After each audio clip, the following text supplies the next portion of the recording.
Bonjour à tous, bienvenue sur la chaîne de Méca Passion.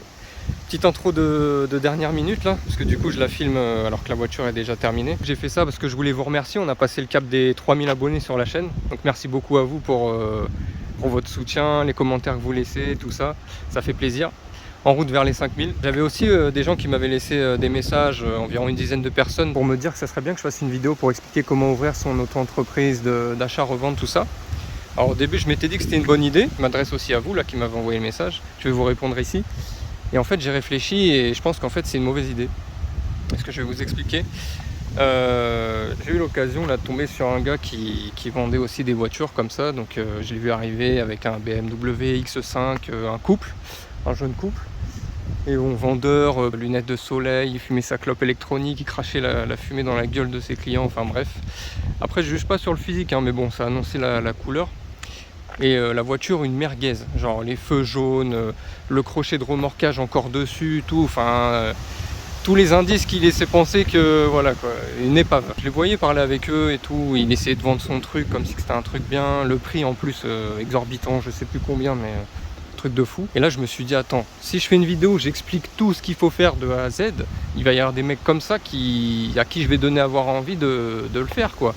Et j'ai pas envie que, à cause de moi entre guillemets, parce que voilà j'ai pas beaucoup de portée avec mes vidéos, j'ai pas encore assez d'abonnés et de visibilité tout ça. Mais bon, rien que s'il y a un mec comme ça qui rejoint le réseau et qui va penser que à la thune et à vendre des épaves, ça m'intéresse pas. Donc je préfère ne pas faire la vidéo.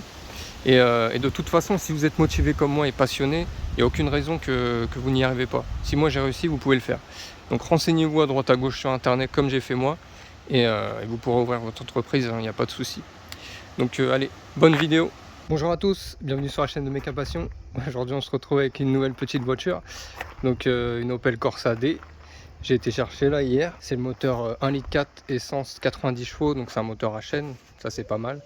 Elle a 168 000 km et on va faire le tour un peu de ce qu'il y a à faire. Déjà esthétiquement, je vais lui faire repeindre le capot là, parce que le vernis il a sauté et il est pas beau. Hein. Alors que le reste de la voiture, on va voir, il est pas mal. Il y a les feux à polir aussi, ils sont pas terribles. Celui-là encore ça va. Celui-là il est pas top top. Et après sur le côté, elle a pas les enjoliveurs, mais je les ai trouvés ce matin, j'ai été les chercher, je vais vous montrer après. Je les remets pas tout de suite vu que je vais démonter les roues avant tout ça. Donc voilà, elle est propre hein, franchement. Hein. Vous voyez, et après il n'y a que ici là où le vernis se barre un peu. Je vais voir si le carrossier peut faire quelque chose. Sinon ça je le laisse, c'est pas très grave hein, s'il n'y a que ça. Après c'est une 5 portes, ça c'est bien aussi. L'intérieur elle est nickel.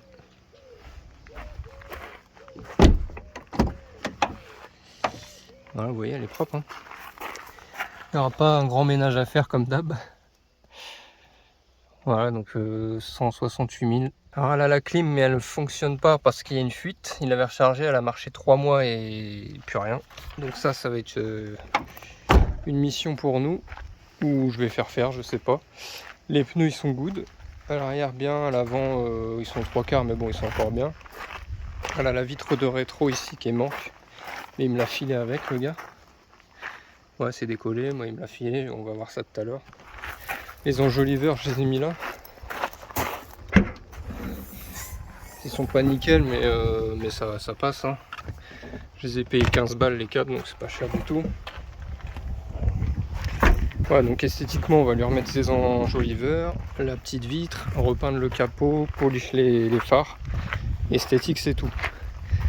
Après mécanique, donc la clim, là je vais ouvrir le capot, je vais vous montrer. La batterie on voit qu'elle n'est pas toute jeune parce qu'elle a du vert de gris, là on brossera tout ça mais bon elle fonctionne bien. Les freins j'ai vu qu'ils avaient fait la pointe sur facture. La vidange vient d'être faite aussi sur facture avec les 3 filtres. Alors moi ce que j'ai vu, ce qu'il m'avait pas dit, c'est le cache-culbut qui fuit. Voilà on voit bien là, tout le long. Donc on a un cache-culbut. Après l'accessoire, sur les factures ils ont marqué que le galet tendeur il était à prévoir et la courroie. Donc on va regarder. On va aussi regarder si la pompe à eau elle a pas de jeu. On va quand même vérifier les filtres s'ils ont été changés. Les bougies aussi ont été faites sur facture, on va vérifier si elles ont bien été faites aussi. Et la bobine je me tâte à la changer parce qu'elle est pas chère, en Bosch elle est à 55 €. Et vu que la voiture elle déconne un peu, enfin elle déconne pas, elle marche bien, mais des fois on sent qu'elle a un petit trou à l'accélération quoi. Ça le fait pas tout le temps, c'est un peu aléatoire. Donc on va regarder aussi au papillon là, parce qu'on voit que c'est gras déjà, c'est pas normal. Donc voilà, on va regarder un peu tout. On va voir la gueule qu'il a le papillon déjà. Ça se trouve, s'il est sale, ça va pas l'aider. Et on va regarder après le train, tout ça. Hein. Je vais faire comme dans l'ancienne vidéo de la 206 là. On va tout regarder. Train arrière, train avant. On fait la commande des pièces et voilà. Le filtre a bien été fait. Par contre, la gueule du papillon, on repassera. Donc ça, on va nettoyer. Et là, je check toutes les durites, mais apparemment, il y en a plein qui sont pas mal abîmés. Genre elle là-bas, là, vous voyez, elle a une entaille au bout là. Ici. Et celle qui est reliée au Mastervac là. Regardez au fond. Pété ici. Pété ici. Voilà, donc là je check un peu toutes les durites. Bon, je viens de démonter la bobine bougie là pour regarder. Bon, les bougies elles sont bien été faites. La bobine, je sais pas si c'est celle d'origine parce que c'est une Bosch. Aïe. C'est une Bosch et elle a que le numéro Bosch, elle a pas le numéro Opel, alors je sais pas. En tout cas la date c'est 6 octobre 2011. Donc elle a déjà été changée une fois c'est sûr, vu que la voiture elle est de 2006. J'ai vérifié le jeu à la pompe à eau et tout, donc nickel la pompe à eau. Par contre le galet tender, je sais pas si vous allez l'entendre là. Voilà, lui il est raide. Donc on va faire galet tender et courroie. Mais sinon pompe à eau et tout c'est nickel. J'ai zappé de filmer là, j'ai fait un petit scan avec l'Opcom là. Ça c'est bien pratique. Ça permet de tout voir avec votre Opel. Ça se trouve sur les sites chinois hein, que vous connaissez bien. Et du coup il m'a trouvé plusieurs trucs. Donc les éclairages de plaque arrière là, je vérifierai plus tard. Mais c'est surtout que moi quand je passais la marche arrière en fait, comme ça là. Voilà, il finit par afficher un code comme ça défaut au tableau de bord. C'est le truc des bips arrière. Et dans le diag que j'ai fait là, et donc il m'a dit que c'était le gauche milieu gauche. Donc le capteur, on va aller voir ensemble. Voilà, milieu gauche, c'est lui. Hein. Il y en a 4. Là on est au milieu. Sinon il m'aurait dit gauche complet quoi. Donc on va essayer de voir lui là, qu'est-ce qu'il a. C'est cool, j'ai réussi à le sortir en passant ma main par dessous là. Donc ça y est, je l'ai chopé. C'est un capteur Bosch. Je vais essayer de regarder sur internet si je peux le trouver ou sur Autodoc. Hein. Je vais pas me prendre la tête, je vais le remplacer direct. J'ai tenté de réparer le truc du rétro là. Donc j'allais réussir et en fait j'ai pas réussi. C'est les petites pièces là, vous voyez, c'est les petites pièces blanches là qu'incline le rétro gauche-droite. Et vous voyez, c'est celui-là qui est pété là, celui à gauche. Et j'ai essayé de faire des trucs et tout et ça n'a pas tenu. Donc ça, c'est mort. Donc là, au lieu de racheter un rétro complet, parce qu'il faut trouver la même couleur ou sinon il faut que je change la coque, enfin moi j'aime pas, ça me saoule. J'ai acheté juste ce petit moteur là. Il était à 47 € sur Autodoc et du coup je l'ai trouvé à 37 € sur eBay. Donc voilà, on va en monter un neuf direct. Le neuf à gauche, c'est un Phoebe mais j'ai l'impression que c'est un d'origine parce que il y a la même marque derrière. EM. Là aussi. Mais j'ai bien l'impression que c'est le même. Donc vous voyez les deux petits trucs blancs. Voilà, là ils sont bien pris, ils sont neufs. Allez, on remonte tout ça, puis regarde si ça marche. Au bas, c'est bon.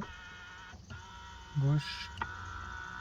Droite, impeccable. Maintenant, je vais attaquer la fixation du Komodo. À mon avis, il y a le truc qui fixe le Komodo, le capteur tournant, je sais pas, il est desserré. Parce que vous voyez, ça bouge.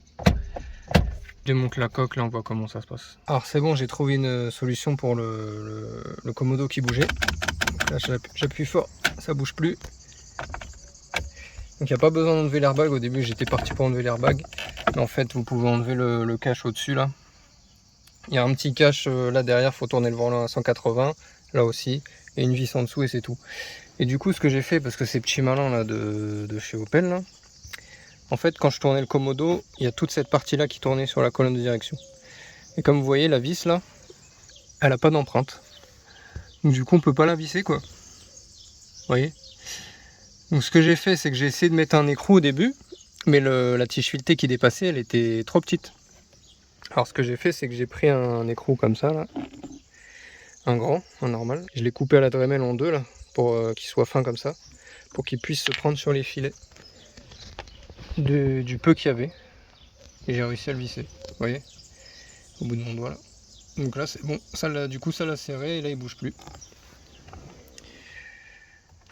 Voilà, impeccable. Donc on va pouvoir remonter tout ça. Allez c'est parti. Je viens de finir mes feux là. Impeccable. Hein. Juste celui-là il est un peu moins translucide parce que j'avais plus de papier 800. Mais bon, ça fait le taf quand même. Hein. Et j'ai mis les enjoliveurs aussi. Vous voyez la diff. Les enjoliveurs ça change tout, hein. C'est un truc de fou ça. Je trouve que quand il n'y a pas les enjeux ça fait merguez tout de suite. Si un jour vous devez vendre votre voiture et qu'elle n'a plus d'enjoliveurs, mettez-en. Hein. Ça va faciliter la vente. Ça fait tout de suite plus entretenu et tout. Quand ils y sont pas, je sais pas, ça fait bizarre. Ça fait voiture trafiquée là, qui a traîné je sais pas où. Rien de peinture aussi, j'ai oublié de le dire ça. Il m'a repeint le capot. Enfin, en fait, il a juste poncé, il a refait le vernis, c'est tout. La peinture était propre. Vous voyez, ici c'était abîmé là. Et du coup, il m'a fait aussi ici là. Vous vous rappelez aussi, il y avait du vernis qui était. Il m'a fait un raccord peinture ici là, je sais pas comment il a fait, mais on voit pas la ligne. Je lui ai demandé le secret, il a pas voulu me le dire. Mais bon, en tout cas voilà, c'est propre. Qui m'a pris 200 € pour faire ça là, jusqu'à là-bas. Et le capot. Ah, ça fait plus propre parce que le reste de la peinture il était propre, donc ça aurait été dommage de pas tout faire quoi. Bon, nous voilà une semaine plus tard, le temps que je commande les pièces. Hein. J'ai investi un petit micro cravate aussi là. On va voir si la qualité audio est meilleure et en plus aujourd'hui il y a du Mistral là, c'est chiant. J'espère que ça fera pas trop de bruit dedans. J'ai commandé le petit capteur de recul là, de radar là. Je pense que je vais même commencer par ça parce que j'ai hâte de voir si ça remarche bien. Après il y a les deux joints SPI sortis de boîte côté cardon là qui fuyaient. J'en ai pris deux parce qu'il y a deux modèles différents. Je savais pas c'était lequel. J'ai pas encore démonté du coup. La courroie d'accessoires, le galet tendeur, un petit roulement avant au cas où parce qu'il me semble que j'ai entendu un bruit, on verra. Les durites qui étaient pourris de dépression là et le joint de cache culbuteur. Donc voilà, il y a du boulot. Donc là on va commencer par ce petit truc là de recul. Allez c'est parti. Bon ça y est il est en place. Vous voyez quand c'est noir ça fait un peu tache. Hein. On repeindra en bleu. Voilà j'ai mis le contact. Marche arrière.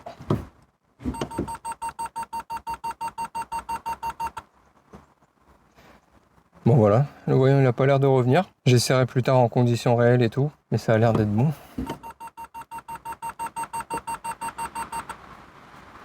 Ouais, ça m'a l'air d'être pas mal. Qu'est-ce qu'on va faire? Donc là bah je vais commencer à démonter. Hein. On va enlever les bougies et tout pour faire le joint de cache culbu. Les durites là qui étaient percés, les deux là. Et nettoyer le papillon. Et après on fera toute la partie accessoire. Ouais c'est parti.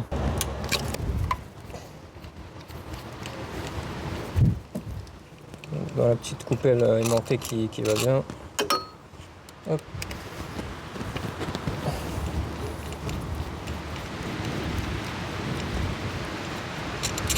La bobine c'est bon.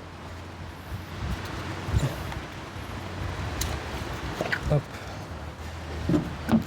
Je vais même pas avoir besoin de les bougies. Hein. On va enlever que ça. Je vais prendre ma petite pince spéciale pour les clips comme ça à la con. Ça vous change la vie ça.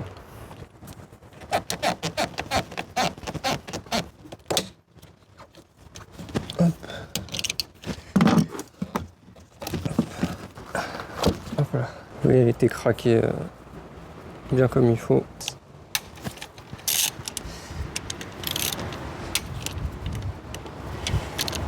Et quand c'est collé comme ça, je trouve un petit passage pour passer un tournevis. Genre là. On va essayer de faire le biais. Voilà. C'est bon les gars.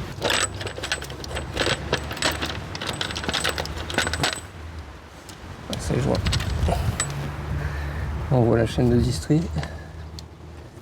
Bon voilà, je viens de finir le nettoyage du plan en joint. Donc impeccable, je vais essayer de zoomer dessus. Hop. Voilà, j'ai tout gratté au cutter en faisant attention, une petite lame. J'ai commencé aussi à enlever tout le truc de filtre à air là, parce qu'on va enlever le papillon après.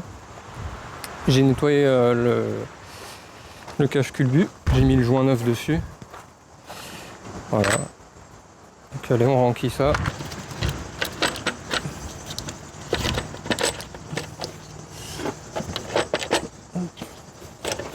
Voilà. Donc là je serre toutes les vis au contact. Et après 10. J'ai pas la valeur mais en général quand je sais pas je mets 10.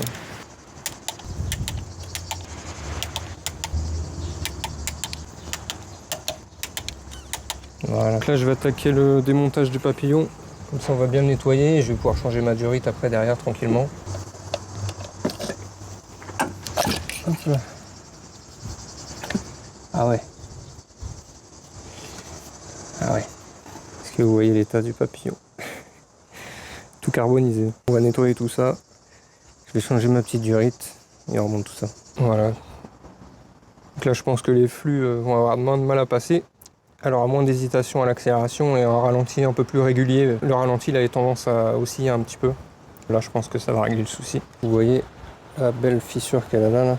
Alors je sais pas si l'air arrive à passer. Mais en tout cas c'est moche quoi. J'ai comparé avec l'ancienne, c'est les mêmes.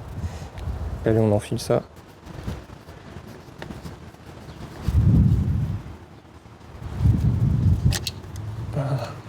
Je rappelle, la voiture sort de révision. Quand je l'ai achetée, ils ont fait vidange, bougie, tout ça, mais ils n'ont pas jugé bon de changer le joint de cache culbut et de vérifier ces durites là, parce qu'elles étaient mortes clairement. Donc j'avais nettoyé toute la partie basse.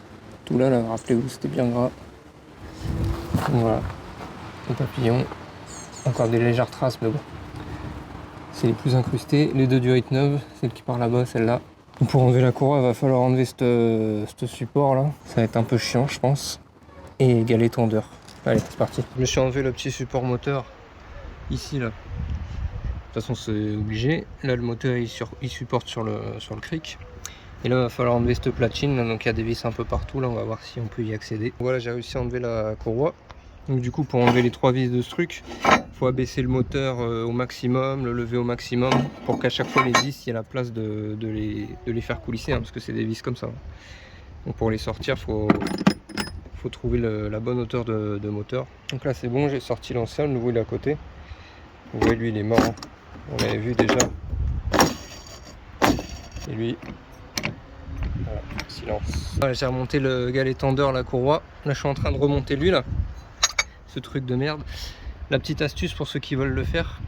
En fait il y a 3 vis. Il y en a une ici, une là et une en dessous. Donc celle-ci là, c'est celle qui s'enlève en dernier et c'est celle qui se remet en premier. Si vous ne mettez pas celle en premier, vous êtes baisé de toute façon. Donc celle en premier et après les deux autres, peu importe. Ça pareil, il faut bien le remettre comme avant, c'est-à-dire là où il y avait les traces des vis. Il faut bouger le moteur à la main, au pied de biche, vous voyez entre les deux là. Et en poussant sur le moteur, vous vissez en même temps pour que ça revienne pareil. Sinon le support moteur il sera pas droit et le moteur il reprendra pas la même place qu'avant quoi. Et ça c'est pas bon. Là je vais m'attaquer au joint speed sortie de boîte côté avant gauche là du cardan. Vous voyez, ça suinte. J'espère que j'ai pris le bon. J'ai pris 2 modèles différents.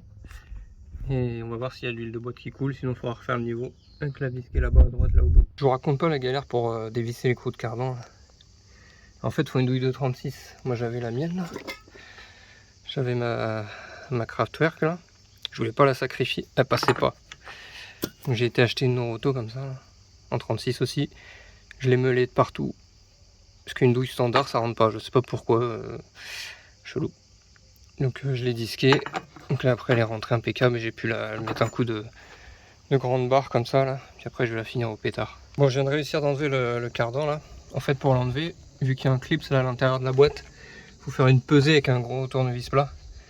Vous le mettez un peu en contrainte et vous tirez en même temps et ça sort. Ah, on voit que c'est un peu abîmé là-bas et que ça fuit quoi. Je viens de finir de mettre le nouveau joint spi. Donc je l'ai mis au chasse-goupille tranquillement. Tapoter tout doucement, hein, petit à petit tout autour. Jusqu'à temps qu'il arrive à fleur. Bon du coup j'ai décidé de changer la bobine. Parce qu'elle a tous les symptômes pour moi. Quand je mets pied au plancher elle a des hésitations. Au ralenti elle oscille un peu. Elle a pas de puissance je trouve, qu'elle a pas de pêche pour 90 chevaux, c'est grave. Et du coup la date je croyais que c'était 2011 vous voyez. En fait c'est le premier chiffre à prendre, c'est le 2006 du coup. Parce que là sur la neuve, vous voyez la date c'est pas 2026 à la fin, hein. On est d'accord, c'est 2022. Donc celle-là est 2022. Et celle-là c'est celle d'origine du coup. 2006, la voiture est de 2006.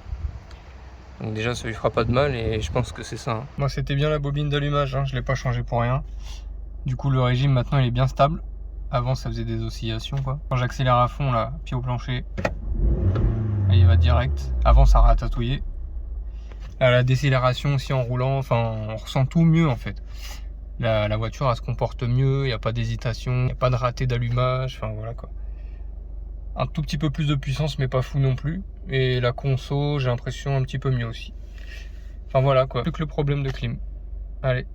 Bon bah voilà, la voiture est enfin terminée. Donc là elle est toute belle avec sa peinture, bon elle est crado, hein, avec les enjoliveurs, tout ça. Franchement ça fait vraiment une réelle diff. Donc j'ai été pour le problème de clim, là chez un spécialiste qui a mis un liquide traceur. Il l'a laissé tourner, il m'a niqué un quart du plein. Et il n'a pas vu de fuite pour l'instant avec sa lampe UV, donc il m'a dit de rouler avec une semaine à 2 semaines et de repasser. Il m'a dit c'est possible qu'il n'y a pas de fuite et que des fois en rechargeant la clim ils remettent mal la valve ou je sais pas quoi et ça fait une micro-fuite. Donc voilà, il m'a dit de rouler avec et de repasser et on verra s'il y a une fuite. En attendant, là elle marche bien, elle est terminée et elle est déjà vendue parce qu'elle va partir à une personne qui est dans mon cercle familial. Donc voilà. J'espère que la vidéo vous aura plu. N'hésitez pas à vous abonner si vous aimez le contenu, à lâcher un petit j'aime, un petit commentaire, ça fait toujours plaisir, surtout quand ils sont pertinents, même pour critiquer ce que je fais, hein, tant que c'est de la critique positive, ça arrive que je fasse mal des trucs et tout, hein, je répète, moi je suis amateur encore, et on en apprend toujours, et moi je suis en soif de connaissances perpétuelles, donc n'hésitez pas. Allez, ciao, à la prochaine.